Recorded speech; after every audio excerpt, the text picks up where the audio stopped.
So hello guys, welcome to concept core channel. ये chemistry का total question है जितने भी हैं। ठीक है, पिछली वीडियो में मैंने फिजिक्स के न्यूमेरिकल और ऑब्जेक्टिव कराए थे बायोलॉजी के। ठीक है, तो अब ये केमिस्ट्री का है जो कि बहुत ही इंपॉर्टेंट होगा। अब ध्यान से इस वीडियो को देखना।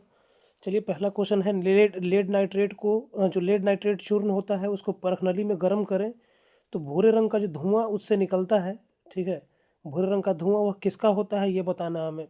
तो ध्यान रखिएगा, जब भी लेड नाइट्रेट को एक परख नली में गर्म करते हैं तो क्या क्या होता है। तो उससे ऑक्सीजन भी निकलता है प्लस नाइट्रोजन क्या निकलता है, नाइट्रोजन डाइऑक्साइड भी निकलता है, NO2 भी निकलता है। लेकिन जो भूरे रंग का धुआं होता है वह किसका होता है, यह होता है किसका, नाइट्रोजन डाइऑक्साइड का। तो आंसर इसका क्या हो जाएगा, इसका आंसर हो जाएगा ए हो जाएगा। ठीक है, याद रखिएगा। नाइट्रस ऑक्साइड क्या है, तो ये लाफिंग गैस है कि नहीं, ये पता होगा, लाफिंग गैस है ये। चलिए आगे, जब एथेनॉल को क्षारीय जो है KMnO4 या अम्लीय K2Cr2O7 पोटेशियम डाइक्रोमेट के साथ गर्म किया जाता है। ठीक है, ये है पोटेशियम परमैंगनेट, इसको बोलते हैं KMnO4, और है K2Cr2O7 यानी पोटेशियम डाइक्रोमेट है। इन दोनों के साथ गर्म करते हैं तो अंतिम उत्पाद क्या होता है ये हमें बताना है। ठीक है, तो याद रखिएगा, जब भी हम लोग क्या करते हैं, एथेनॉल को क्षारीय KMnO4 यानी पोटेशियम परमैंगनेट के साथ या पोटेशियम डाइक्रोमेट के साथ गर्म करते हैं तो हमें एथेनोइक अम्ल मिलता है। क्या मिलता है, एथेनोइक अम्ल मिलता है। इसका आंसर डी हो जाएगा। आंसर क्या हो जाएगा, डी। नेक्स्ट, आधुनिक आवर्त सारणी के तीसरे वर्ग में बाएं से दाएं जाने पर परमाणु त्रिज्या और धात्विक गुण पर क्या प्रभाव पड़ता है। तो ये दोनों घटते हैं, ये तो आपको याद ही होगा। इसमें घटता क्यों है, क्योंकि इलेक्ट्रॉन त्यागने की प्रवृत्ति क्या होती है, कम हो जाती है, जिसके कारण धात्विक गुण क्या हो जाता है, धात्विक गुण घटता है। याद रखिएगा, दोनों चीज़ घटता है। ठीक है, इसमें बोल रहा है आधुनिक आवर्त सारणी के तीसरे आवर्त में बाएं से दाएं जाने पर परमाणु त्रिज्या और धात्विक गुण क्या होगा, तो दोनों घटेगा। याद रखिएगा, परमाणु त्रिज्या भी घटेगा और धात्विक गुण भी घटेगा। क्यों, क्योंकि इलेक्ट्रॉन त्यागने की प्रवृत्ति कम हो जाती है। आगे हमारे पास एक अभिक्रिया है MnO2।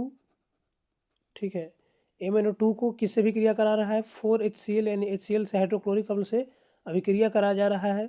तो पता है कि यहाँ पर क्या होगा, क्या है, हाइड्रोजन है, उसका वह कम अभिक्रियाशील है मैग्नीशियम से। तो यहाँ पे क्या होगा, रिएक्शन के बाद मैग्नीशियम क्लोरीन के साथ जुड़ जाएगा, क्योंकि ये माइनस चार्ज है और मैग्नीशियम क्या है, पॉजिटिव चार्ज है। ठीक है, पॉजिटिव चार्ज है इसलिए यहाँ पे जुड़ जाएगा। और क्या क्या यहाँ से उत्पन्न हो रहा है, तो जल बाहर हट यहाँ से निकल रहा है और गैस क्लोरीन भी यहाँ पे उत्पाद बन रहा है। तो कह रहा किस पदार्थ का ऑक्सीकरण हो रहा है। तो ऑक्सीकरण होने का मतलब क्या है, ऑक्सीकरण होने का मतलब है कि उससे हाइड्रोजन का कुछ ही होना, हाइड्रोजन का ह्रास होना, वही ऑक्सीकरण में क्या होता है, हाइड्रोजन का ह्रास होता है। इसलिए HCl इसका आंसर हो जाएगा। ठीक है, आंसर क्या होगा, HCl। देखिए यहाँ पे लिखा हुआ एक्सप्लेनेशन में कि HCl से हाइड्रोजन हट रहा है और क्या बन रहा है, क्लोरीन बन रहा है। तो याद रखिएगा, ऑक्सीकरण में क्या होता है, ऑक्सीकरण में हाइड्रोजन का ह्रास होता है। ऑक्सीकरण में क्या होता है, हाइड्रोजन का ह्रास होता है। हाइड्रोजन क्या होता है, घट जाता है, हाइड्रोजन घट जाता है। ओके, चलिए चलते हैं नेक्स्ट क्वेश्चन पर। एसिटिक अम्ल का IUPAC नाम पूछ रहा है, तो बताइए, सबको पता होना चाहिए। एसिटिक अम्ल का IUPAC नाम एथेनोइक अम्ल है। क्या नाम है, एथेनोइक अम्ल। इसका आंसर बी हो जाएगा। आंसर क्या हो जाएगा, बी। आगे, विद्युत अपघटनी परिष्करण में अशुद्ध धातु कहाँ बनते हैं।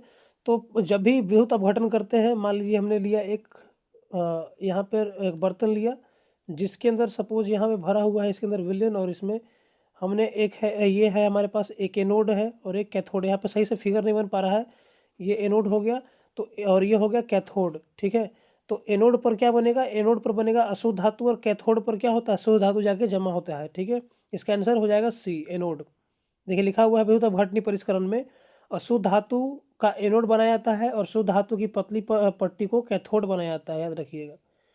ठीक है, तो शुद्ध धातु कहाँ बनते हैं, कैथोड पर। रक्त का पीएच मान कितना होता है, सबको पता है, 7.4 बोलते हैं हम लोग। तो ये यहाँ पे लिखा हो 7.35 से लेके 7.45 तक। आंसर हो जाएगा सी। निम्नलिखित में कौन सा यौगिक नीला थोथा कहलाता है। तो नीला थोथा बोलेगा तो CuSO4 × 5H2O हो जाएगा। ठीक है, ब्लू विट्रियोल हो गया। अगर बोलता हरा थोथा या ग्रीन विट्रियोल तो ये क्या होता है, FeSO4 होता। हरा थोथा का सूत्र क्या होता, हरा थोथा अगर होता, इसमें थोड़ा सा मुझे लिखने में प्रॉब्लम होता है, ठीक है, इसलिए थोड़ा सा इग्नोर कीजिएगा राइटिंग को। FeSO4 इंटू 7H2O, 7 मॉलिक्यूल होंगे जल के, याद रखिएगा जब हरा थोथा की बात करेगा। अगर हरा थोथा कहता तो इसका आंसर सी होता, ठीक है। CuSO4 है नीला थोथा का सूत्र। आगे चलते हैं। निम्नलिखित में कौन सी धातु कमरे के तापमान पर द्रवस्था में है? तो धातु बोल रहेगा तो पारा हो जाएगा। अगर अधातु बोलता तो क्या होता? तब होता ब्रोमीन। खैर अभी ब्रोमीन नहीं होना चाहिए, अभी हम लोग का क्या आंसर सी पारा हो जाएगा, धातु पूछ रहा है ना। आगे, निम्नलिखित में से कौन सा आयन लाल लिटमस विलेन को नीला करता है? ये देखिए यहाँ पर यह नहीं बोला है कि इसे अम्ल है कि क्षार है, यहाँ पर बोल रहा है कि निम्नलिखित में कौन सा आयन लाल लिटमस को कुछ ही कर देगा, नीला कर देगा। तो पता है कि जो क्षार होते हैं, क्षार, ठीक है, वह क्या करता है, वह लाल लिटमस पत्र को नीला कर देता है, लाल को क्या कर देता है, नीला कर देता है, ठीक है। तो नीला, अब बताइए क्षार का क्या गुण है? क्षार जब पानी में जाता है तो हाइड्रोक्साइड आयन देता है, ठीक है। यानी कि यहाँ पर आंसर इसका क्या हो जाएगा, डी हो जाएगा, ठीक है। OH निगेटिव आयन यहाँ पे जो है यह किसका है गुण, क्षार का गुण है, इसलिए आंसर इसका डी हो जाएगा। निम्नलिखित में कौन सा उभयधर्मी ऑक्साइड है? उभयधर्मी ऑक्साइड यहाँ देखिए दो होते हैं, दो क्या और भी हो सकते हैं यहाँ पे दो, एक है Al2O3 ऑप्शन में है, तो ये इसका आंसर हो जाएगा। देखिए यहाँ पे एक जिंक ऑक्साइड भी होता है, जिंक ऑक्साइड भी एक उभयधर्मी ऑक्साइड ही है, ठीक है। चलिए तो इसका आंसर हो जाएगा ए। आगे एक्वारेजिया, ठीक है, जिसको अम्लराज भी कहते हैं, उसमें सांद्र हाइड्रोक्लोरिक अम्ल और सांद्र नाइट्रिक अम्ल का अनुपात कितना होगा? तो ध्यान दीजिएगा 3 भाग HCl होता है और 1 भाग क्या होता है, HNO3 होता है, HNO3 होता है, नाइट्रिक अम्ल होता है, याद रखिएगा। तो यानी कि हो जाएगा इसका आंसर क्या हो जाएगा, बी हो जाएगा, 3:1, ठीक है। 3 अनुपात में होता है HCl और 1 अनुपात में क्या होता है, 1 अनुपात में होता है HNO3 होता है, नाइट्रिक अम्ल। आगे, ब्यूटेनॉन में कौन सा क्रियात्मक समूह लगा हुआ है? तो ओन है, ओन किस में लगता है, कीटोन वाले में, तो इसका आंसर डी हो जाएगा, ठीक है। अब तो क्रियात्मक समूह आपको बिल्कुल देखिए, क्रियात्मक समूह आपको एक भी छोड़ के नहीं जाना है। क्रियात्मक समूह यानी कि फंक्शनल ग्रुप एकदम याद कर लेना है, ठीक है। यस, क्रियात्मक समूह को बिना याद किए जाइएगा तो बहुत दिक्कत होगा। वनस्पति तेलों के हाइड्रोजनीकरण में किस उत्प्रेरक का उपयोग किया जाता है? तो याद रखिएगा जब भी हम लोग क्या करते हैं, वनस्पति तेलों के हाइड्रोजनीकरण में उत्प्रेरक यूज़ करते हैं, कैटलिस्ट, तो यूज़ करते हैं हम लोग निकेल का यूज़ करते हैं। निकेल या पैलेडियम अगर होता है तो उसको भी मारते हैं। ऑप्शन में नहीं दिया हुआ है पैलेडियम, निकेल दिया हुआ है, तो निकेल आंसर हो जाएगा, ठीक है। यस, पैलेडियम का भी यूज होता है ना। वनस्पति तेलों के हाइड्रोजनीकरण, हाइड्रोजनीकरण देखो यहाँ पे क्या है, इसका मतलब है क्या पता चला कि वनस्पति तेल जो होते हैं वो क्या होते हैं, असंतृप्त हाइड्रोकार्बन से बना होता है, मतलब उसको और हाइड्रोजन चाहिए, ठीक है। असंतृप्त का मतलब क्या होता है, जिसमें हाइड्रोजन की कमी हो और उसमें हाइड्रोजन क्या हो सकता है, जुड़ सकता है, ठीक है। तो बोलते हैं, उसको बोलते हैं असंतृप्त हाइड्रोकार्बन। आगे देखते हैं, धातुओं के निष्कर्षण के दौरान सल्फाइड अयस्कों को वायु की उपस्थिति में अधिक ताप पर गर्म किया जाता है, ठीक है। तो बोल रहा है क्या कि गर्म करने पर क्या कहलाता है? तो याद रखिएगा सल्फाइड अयस्कों को वायु की उपस्थिति में अधिक ताप पर गर्म करने पर करना जो है भर्जन कहलाता है। क्या बोलते हैं उसको, रोस्टिंग कहा जाता है, याद रखिएगा, ठीक है ना। चलिए आगे देखते हैं, कार्बन की संयोजकता कितनी होती है? सबको पता होना चाहिए, कार्बन की संयोजकता 4 है। कार्बन के पास सबसे अधिक श्रृंखलन करने की क्षमता होती है, ये पता ही होगा, सब लोग को पता होगा। देख सकते हैं यहाँ पे कार्बन जुड़ता ही जाता है, इसका कोई लिमिट नहीं है। कोई ये कह दे कि मैं कार्बन को लास्ट तक जोड़ूंगा उसके बाद और नहीं जुटेगा, तो ऐसा हो नहीं सकता है। कार्बन का श्रृंखलन गुण बहुत अधिक होता है, जुड़ते जा सकता है, लगातार इस प्रकार जुड़ते जा सकते हैं हम लोग, ठीक है। तो श्रृंखलन गुण भी कार्बन के पास सबसे अधिक है और संयोजकता इसकी 4 होती है।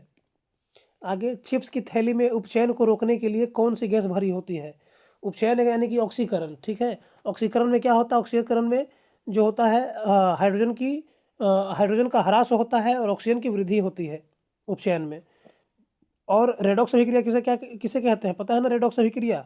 तो जब उपचयन और अपचयन की घटना दोनों साथ में होगा तो उसको रेडॉक्स अभिक्रिया कहते हैं। लेकिन यहाँ पे क्वेश्चन क्या है कि चिप्स की थैली में उपचयन को रोकने के लिए कौन सी गैस भरी रहती है? तो नाइट्रोजन का यूज़ करते हैं, याद रखिएगा। जितने भी चिप्स, चाहे कोई भी चिप्स की थैली हो, चिप्स का हो या कुरकुरे जो भी आप खाते हैं, पैकेट में जो भी होता है भरा हुआ, उन सब में नाइट्रोजन गैस का ही प्रयोग हुआ रहता है आगे, ताकि क्या हो, वो खराब ना हो जाए, इसके इसलिए। हमारे दांतों का इनामेल किस पदार्थ का बना होता है? तो याद रखिएगा यहाँ पर ये कैल्शियम कार्बोनेट भी ऑप्शन में दिया हुआ है, लेकिन गलती से कैल्शियम कार्बोनेट नहीं मारना है, ध्यान दीजिएगा। ठीक है, इसका आंसर क्या होगा? कैल्शियम फॉस्फेट होगा। क्या होगा? Calcium phosphate. इसमें लोग कन्फ्यूज होते हैं। देखिए यहाँ पे जानबूझ के दिया हुआ है कैल्शियम, अच्छा मैंने मैग्नीशियम फॉस्फेट मार दिया है। ठीक है, कैल्शियम फॉस्फेट। ठीक है, क्या होगा? Calcium phosphate. इसका आंसर सी हो जाएगा। और याद रखिएगा, शरीर का सबसे कठोर पदार्थ भी क्या है? इनामेल ही है। एथेन के अणु में कितने सहसंयोजक आबंध हैं? तो 7 हैं। कितने हैं? 7। देखिए, एक तो कार्बन कार्बन के बीच हो गया, कार्बन कार्बन के बीच एक हो गया, बाकी 6 हाइड्रोजन इसमें जुटेंगे। ठीक है, 3 हाइड्रोजन इधर जुटेगा, 3 हाइड्रोजन इधर जुटेगा। ठीक है, तो कितने आबंध हो गए? कितने बॉन्ड हो, कोवेलेंट बॉन्ड हो गए? 1 2 3 4 5 6 और एक कार्बन कार्बन के साथ मिला के 7 हो गया। तो इसका आंसर 7 हो जाएगा। ठीक है, समीकरण Fe2O3 प्लस 2Al से बन रहा है क्या? Al2O3 plus 2Fe। तो बोल रहा है कि यह किस प्रकार की अभिक्रिया है? तो यह सिर्फ विस्थापन अभिक्रिया है। द्विविस्थापन कब होता है? जब दोनों एक्सचेंज होते हैं। यहाँ पर सिर्फ एक एक्सचेंज हो रहा है, एक अलग हो रहा है। तो यह क्या है? ये विस्थापन अभिक्रिया है। इसका आंसर डी हो जाएगा। ठीक है, यहाँ पर देखिए, अधिक अभिक्रियाशील एल्यूमिनियम क्या कर रहा है? आयरन को विस्थापित कर दे रहा है, क्योंकि एल्यूमिनियम का जो है अभिक्रियाशीलता आयरन से ज़्यादा होता है, लोहा से ज़्यादा होता है। ठीक है, इसीलिए क्या हो जाएगा? एल्यूमिनियम आके जुटेगा और लोहा बाहर निकल जाएगा। ये विस्थापित हो गया, तो इसलिए ये विस्थापन अभिक्रिया है सिर्फ। ठीक है, एकल विस्थापन भी कह सकते हैं इसको। साबुन के अणु में जलरागी सिरा कौन सा होता है? तो याद रखिएगा, आयनिक भाग होता है। ठीक है, साबुन के अणु में जलरागी सिरा कौन सा होता है? आयनिक भाग होता है। ठीक है, जबकि हाइड्रोकार्बन जो होते हैं वो क्या होते हैं? ये तैलीय जो होते हैं मैल में घुलनशील होते हैं। ठीक है, तैलीय मैल में घुलनशील होते हैं हाइड्रोकार्बन जो होता है इसमें। और साबुन के अणु में जलरागी सिरा होता है, आयनिक भाग। आवर्त सारणी में बाएं से दाएं जाने पर परमाणु त्रिज्या पर क्या प्रभाव पड़ेगा? तो याद रखिएगा, ये भी घटेगा। आवर्त सारणी में बाएं से दाएं जाने पर, बाएं से दाएं जाएंगे तो क्या होगा? जो क्या होता है? घटता है। ये भी याद रखिएगा। तो यहाँ पे लिखा हुआ है कि आवर्त में बाएं से दाएं जाने पर नाभिकीय आवेश बढ़ता है, जो इलेक्ट्रॉन को नाभिक की ओर खींचता है, जिससे परमाणु का आकार घटता है। परमाणु का आकार क्या होगा? परमाणु का आकार घटेगा। ठीक है, त्रिज्या मतलब परमाणु का आकार ही तो हुआ। जितना कम त्रिज्या होता जाएगा, परमाणु का आकार क्या होता जाएगा? छोटा होता जाएगा। प्लास्टर ऑफ पेरिस का रासायनिक सूत्र पूछ रहा है यहाँ पे। तो प्लास्टर ऑफ पेरिस पता है, जिप्सम को गर्म जब करते हैं, जिप्सम यानी कि CaSO4 इंटू 2H2O। ठीक है, CaSO4 इंटू 2H2O, इसको जब गर्म करते हैं हम लोग, ठीक है, तो गर्म करने पर क्या बनता है? जल के आधा मॉलिक्यूल उड़ जाते हैं और बचता है CaSO4 इंटू हाफ H2O। ठीक है, ये कितना हो गया? Half H2O। यही इसका आंसर हो जाएगा सी। अगर प्लास्टर ऑफ पेरिस बोलेगा तो CaSO4 into half H2O, gypsum बोलेगा तो CaSO4 इंटू 2H2O। आगे, आधुनिक आवर्त सारणी में तत्वों के वर्गीकरण का आधार क्या है? तो आधुनिक आवर्त सारणी हम लोग देखते हैं, उसमें क्या होता है? परमाणु संख्या पर ये वर्गीकरण किया गया है। ठीक है, याद रखिए, हेनरी मोजले द्वारा जो है, हेनरी मोजले नहीं, हेनरी मोसले भी लिखा रहता है। उनके अनुसार जो है आधुनिक आवर्त सारणी क्या है? परमाणु संख्या पर आधारित है। लेकिन जो मेंडलीफ ने दिया था वह परमाणु द्रव्यमान पर आधारित है। मेंडलीफ का आवर्त सारणी वाला जो वर्गीकरण है वह परमाणु द्रव्यमान पर आधारित है। देखिए, मेंडलीव की एका एल्यूमिनियम को बाद में किस तत्व के रूप में पहचाना गया? याद रखिएगा, जहाँ पर एका एल्यूमिनियम का बात हो रहा था, जहाँ पर रखना था वहाँ पर किसको रखा गया? गैलियम को। किसको?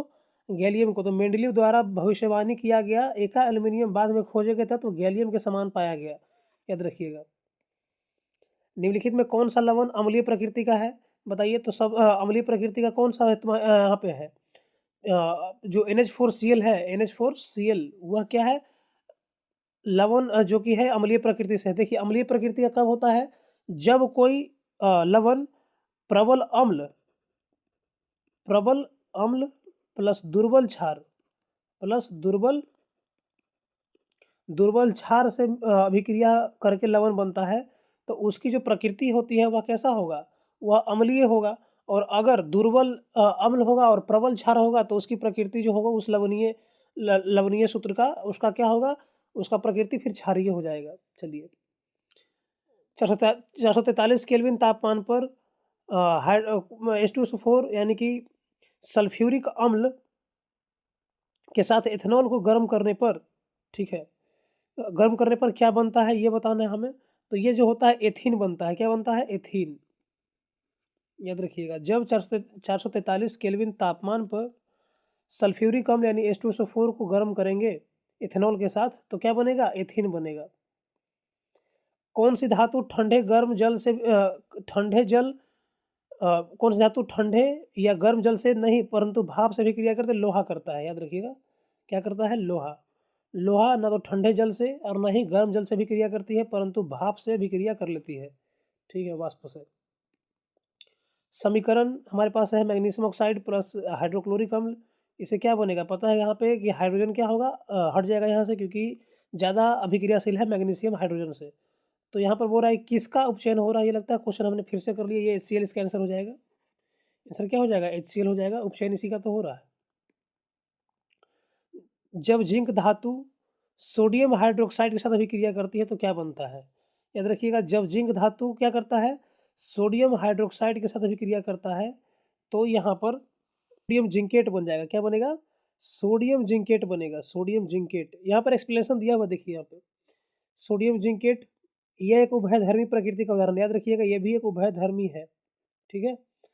तो ये थे, ये क्वेश्चन बहुत ही इंपॉर्टेंट क्वेश्चन है, बता रहा हूँ मैं आपको क्लास 10th के एग्ज़ाम के पॉइंट ऑफ व्यू से बहुत ही इंपॉर्टेंट क्वेश्चन है, ठीक है।